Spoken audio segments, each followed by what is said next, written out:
পৃথিবীতে আগে তাবেদারি সাম্রাজ্যবাদের আগের পলিসি একরকম ছিল, এখন পলিসি ভিন্ন। আগে সাম্রাজ্যবাদের পলিসি ছিল একটা রাষ্ট্রকে দখল করে নেওয়া, এখন কিন্তু একটা রাষ্ট্রকে দখল করার পলিসিতে অ্যালাউ করে না। এখন হচ্ছে নিউজ যে সাম্রাজ্যবাদী আগ্রাসন, সেটি হচ্ছে আপনি একটা রাষ্ট্রকে দখল করবেন না, এটাকে বলে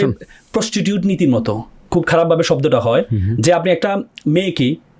তার কোনো ধরনের লাইবিলিটি নিলেন না, কিন্তু তার থেকে যেটা পাওয়ার টাকা দিয়ে আপনি সেটা পেয়ে নিলেন, কিন্তু কোনো লাইবিলিটি নিলেন না, তার ভবিষ্যৎ, তার সন্তানের কোনো লাইবিলিটি আপনি নিলেন না।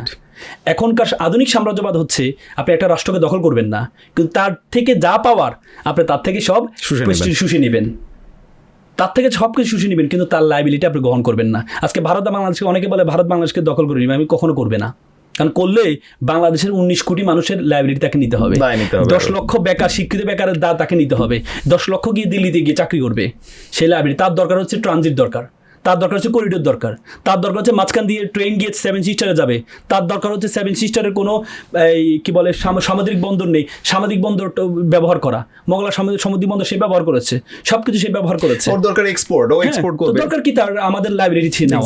এই জন্য এতদিন পর্যন্ত 16 বছর আলটিমেটলি স্বাধীনতার পর থেকে ভারতের অধীনেই রাষ্ট্রটা ছিল,